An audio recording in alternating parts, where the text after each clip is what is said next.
연방 법무부가 뉴욕주의 그린라이트법에 제기된 소송을 지원하겠다는 뜻을 밝혔습니다.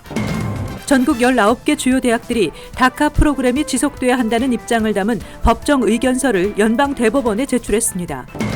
최대 약국 체인 월그린과 최대 슈퍼마켓 체인 크로거도 전자담배 퇴출 움직임을 보이고 있습니다. 소셜미디어 페이스북을 겨냥한 미국 주정부들의 반독점 조사에 동참하는 주가 약 40개 주로 확대될 전망입니다. 다음 달 실시되는 뉴욕시 공직선거의 순위 선택 투표제 도입 여부에 대한 주민투표가 진행될 예정입니다. 이상은 이 시각 주요 뉴스입니다. 시청자 여러분 안녕하십니까? KBN 뉴스입니다. 뉴욕주의 일부 카운티들이 불법 체류자들에게도 운전면허를 발급하도록 허용하는 그린라이트법이 연방법을 위반하는 것이라며 뉴욕 주정부를 상대로 소송을 제기한 가운데 연방 법무부가 이번 소송을 지원하겠다는 뜻을 밝혔습니다. 연방 법무부는 뉴욕주 에리 카운티의 클럭이 지난 6월 뉴욕주를 상대로 제기한 그린라이트법 위헌 소송에 개입하겠다는 내용의 법정 문서를 최근 연방 법원에 제출했다고 월스트리트저널이 보도했습니다. 연방 법무부는 법원에 현재 해당 소송에 대한 입장을 정리하고 있는 중이라며 소견서 제출에 시간을 더 줄 것을 요청했습니다. 이처럼 연방 법무부가 이번 소송에 본격 개입하고 나서면서 오는 12월 14일 시행을 앞두고 있는 그린라이트법은 새로운 국면을 맞게 됐습니다. 그린라이트법은 소셜 시큐리티 번호가 없이도 운전면허 신청자는 자국 여권 등으로 본인 여부를 증명할 수 있도록 하고 있습니다. 또 운전면허 신청자의 개인정보를 법원 영장 없이 연방 이민당국에 넘겨줄 수 없도록 하고 있는데 이는 뉴욕주와 지역정부가 주민들의 체류 신분을 연방정부와 공유하지 못하도록 하는 것을 금지하는 연방법과 상충되는 것입니다. 오는 11월 12일부터 트럼프 행정부의 다카 폐지 결정에 대한 재판을 앞두고 전국 19개 주요 대학들은 지난주 다카 프로그램이 지속돼야 한다는 입장을 담은 법정 의견서를 연방 대법원에 제출했습니다. 브라운, 칼텍, 컬럼비아, 코넬, 하버드, MIT, 뉴욕대 등 모두 19개 대학은 의견서에서 만약 다카 프로그램이 사라지면 현재 대학에서 공부하고 있는 학생들이 체류 신분을 이유로 학업 기회를 제한받게 되며 재능 있는 학생들의 입학 기회를 잃게 돼 이는 국가적 손실이라고 밝혔습니다. 지난 4월 기준 한인 다카 수혜자는 6,620명으로 아시안 가운데는 가장 많은 수를 차지하고 있습니다. 트럼프 대통령은 2017년 9월 행정명령을 통해 다카 폐지를 선언했지만 연방법원에 의해 제동이 걸렸고 이에 연방법무부가 불복해 결국 대법원 판결을 앞두고 있습니다. 연방대법원의 다카 재판 심리는 오는 11월 시작해 내년 봄쯤 최종 판결이 날 것으로 예상되고 있습니다. 연방이민당국은 현재 기존 다카 수혜자들에 대한 갱신 신청은 접수하고 있지만 신규 접수는 받지 않고 있습니다. 전자담배 흡연이 심각한 사회 문제로 확산되고 있는 가운데 코스코와 월마트에 이어 최대 약국 체인 월그린과 최대 슈퍼마켓 체인 크로거도 전자담배 퇴출 움직임을 보이고 있습니다. 월그린과 크로거는 어제 전자담배 규제 환경의 불확실성을 이유로 들며 미 전역의 매장에서 더 이상 전자담배를 팔지 않겠다고 선언했습니다. 미 전역에서 9,500여 개 매장을 운영하는 월그린은 보건당국이 전자담배 문제에 대한 조사를 계속하고 각 지방자치단체들이 속속 관련 규제 마련에 나서고 있어 이 같은 결정을 내리게 됐다고 설명했습니다. 크로거는 미국 내 2,700여 개 매장과 1,500여 주유소에서 전자담배를 추가 진열하지 않겠다고 밝혔습니다. 앞서 할인 매장 코스트코와 월마트가 지난달 전자담배 판매 중단 결정을 내린 바 있습니다. 미국에서 액상형 전자담배 사용이 원인으로 추정되는 중증 폐질환 환자와 사망자 수가 급속하게 늘면서 미 보건당국은 정밀 조사를 벌이고 있습니다.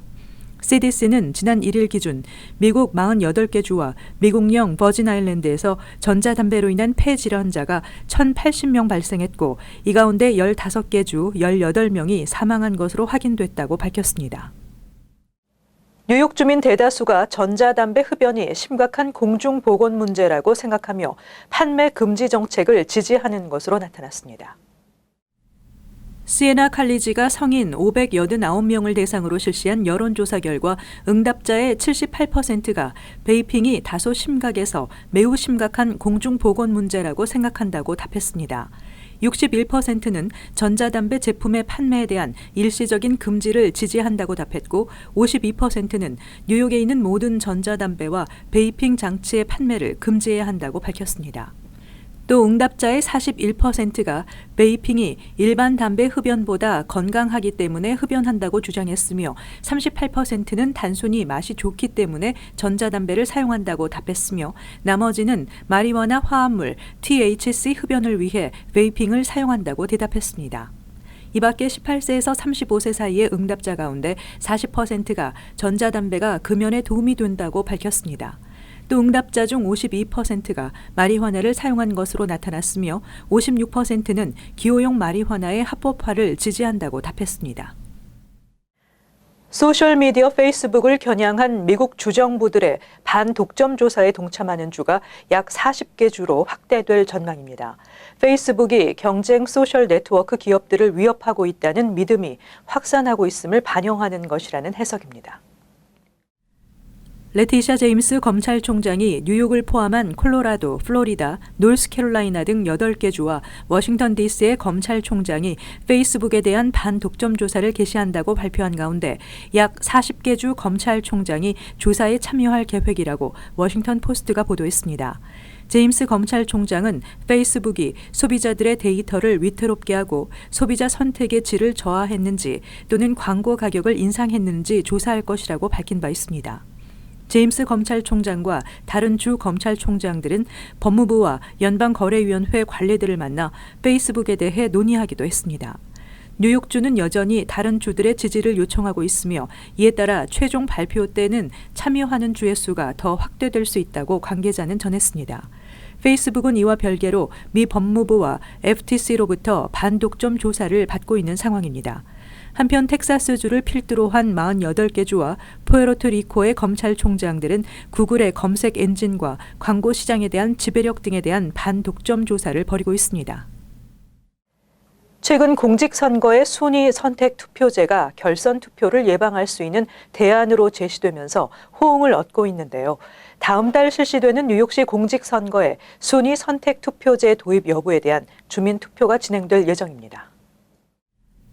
오는 11월 5일 진행되는 본선거에서 뉴욕시의 순위 선택 투표제를 도입하는 주민투표가 이루어지며 통과될 경우 주민들의 선호 순에 따라 후보가 당선될 것이라고 월스트리트 저널이 보도했습니다. 순위 선택 투표제는 유권자가 투표 용지에 선호하는 후보를 순위대로 기입하고 개표 결과 과반 지지율을 얻은 후보가 없을 경우 가장 낮은 지지율을 받은 후보를 탈락시키게 됩니다.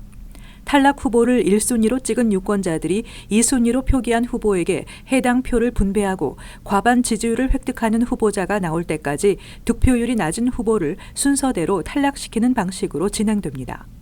이 선거 방식은 결선 투표를 치르는 비용을 절감하며 선출자가 2차, 3차 지명자여도 유권자들의 지지를 얻은 후보이기 때문에 유권자들의 만족도도 높일 수 있다는 주장입니다.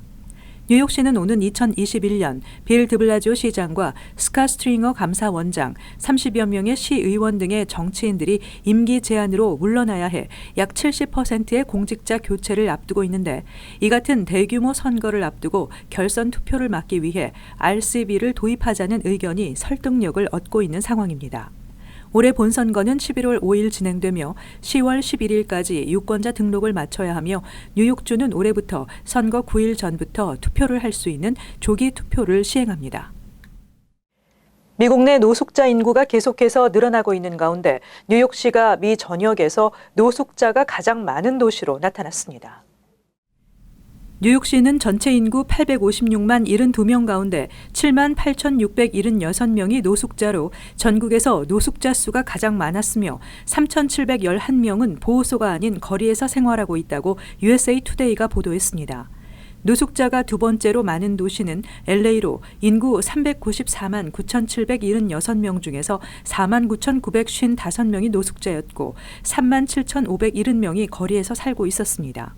신문은 노숙자가 늘면서 이들의 건강 상태 등에 대한 우려가 커지고 있는 가운데 현재 도널드 트럼프 행정부가 빈곤층에게 제공하는 각종 혜택을 줄이는 정책을 펼치면서 앞으로 노숙자는 더 늘어날 것으로 예측했습니다.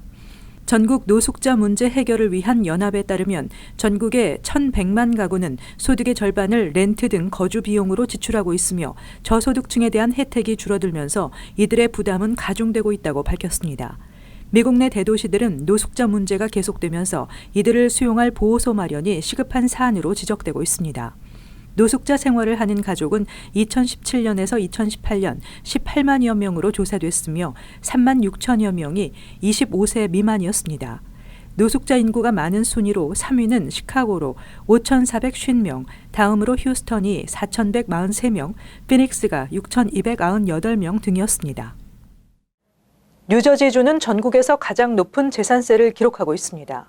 뉴저지주가 이 같은 재산세 부담 문제를 해결하기 위해 300여 곳에 달하는 학군을 통폐합하는 방안을 검토하고 있는 것으로 알려졌습니다.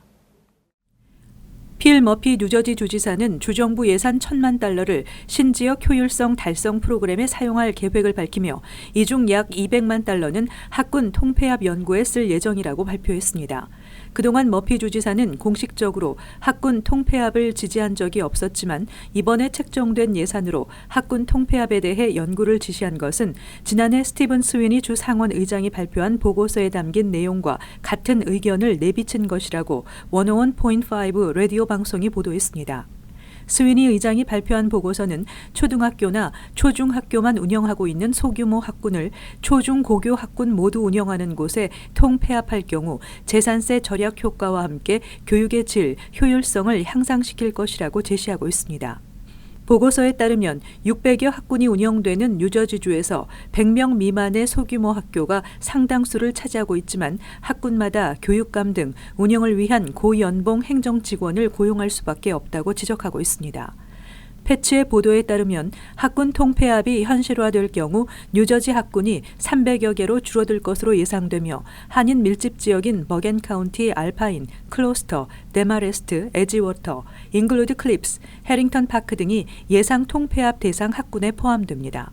지난해 뉴저지주 평균 재산세는 $8,767로 전국에서 가장 높았습니다. 한편 일부에서는 학군 통폐합으로 교육 수준 문제와 교육 시스템 변경이 가져올 혼란에 대한 우려의 목소리도 나오고 있습니다. 올 들어 뉴저지에서 교통사고로 인한 사망자가 지난해보다 증가하면서 430명에 육박했습니다. 교통사고 사망자는 50살 이상 중장년층이 많았습니다. 뉴저지 주 경찰 통계에 따르면 올 들어 교통사고로 인한 사망자는 어제까지 모두 426명으로 지난해보다 6.2% 증가했고 사망자가 발생한 교통사고 건수도 401건으로 지난해보다 3.3% 늘었습니다. 특히 보행자의 경우 132명이 사망해 지난해보다 5.6% 증가했습니다. 사망자 가운데 운전자와 보행자 모두 50세 이상 중장년층의 사망이 많았는데 운전자의 경우 50세 이상 사망자가 93명으로 전체의 41.1%나 됐습니다. 보행자의 경우 50세 이상 사망자가 69명으로 전체의 절반이 넘는 52.2%를 기록했습니다. 지역별로는 버겐 카운티에서 30명이 교통사고로 인해 사망했습니다. 에릭 헤이트만 주 고속도로 안전국장은 항상 목표는 교통사고 사망자가 단 한 명도 발생하지 않는 것이라며 오는 10일 각 지역 경찰들과 협력해 도로 안전 캠페인을 펼칠 계획이라고 밝혔습니다. 이날 과속, 안전벨트 미착용, 부주의 운전 등에 대한 집중 단속이 있을 예정으로 운전자들의 각별한 주의를 당부했습니다.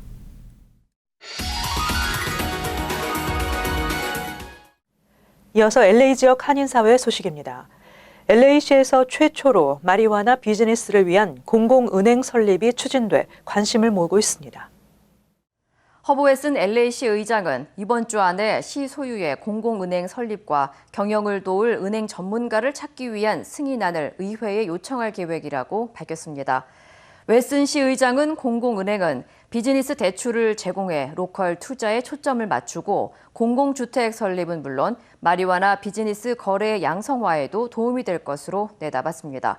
한편 리서치 기관 FM3의 여론조사에 따르면 캘리포니아 주민 60%는 공공은행 설립을 반대하고 응답자 가운데 90%는 현재 사용 중인 은행에 만족하는 것으로 나타났습니다. 캘리포니아주가 세계 정신건강의 날을 앞두고 미주 최초로 정신건강 상담 전화를 무료로 제공합니다. 캘리포니아주 당국은 정신건강 이상으로 고통을 겪고 있는 주민들을 위해 상담 전화를 무료로 제공한다고 밝혔습니다.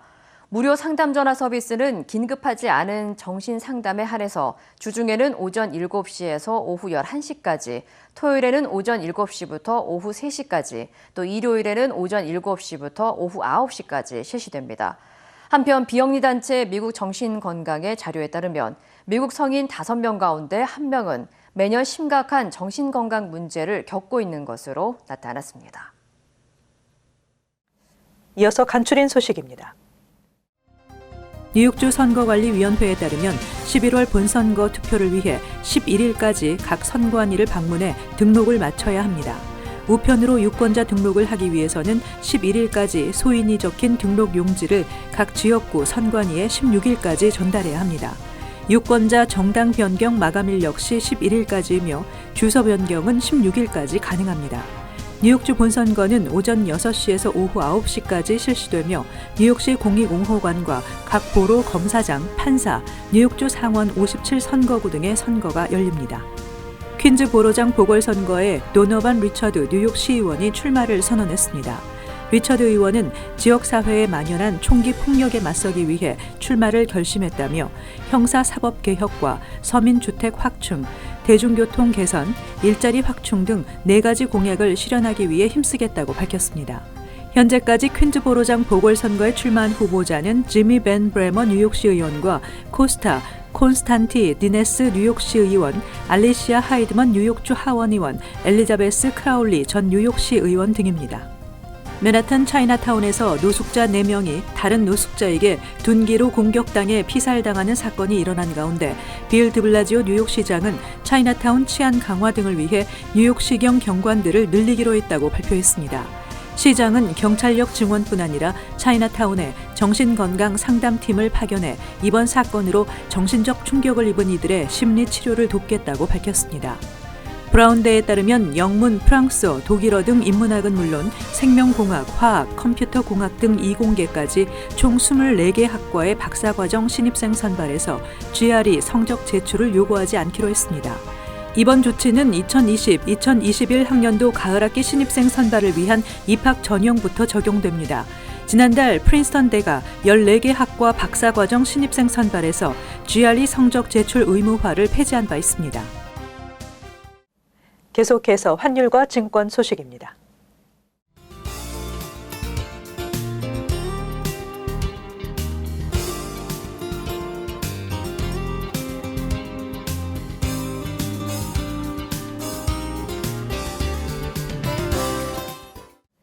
끝으로 날씨 전해드립니다. 수요일 흐리고 비가 예상됩니다. 낮 최고 기온 60도, 섭씨 영상 16도, 밤 최저 기온 53도, 섭씨 영상 12도 예상됩니다. 목요일 역시 흐리고 비가 내리겠습니다. 금요일 흐리고 비가 올 가능성이 있겠습니다. 이상으로 KBN 뉴스를 마칩니다. 시청해주신 여러분 고맙습니다.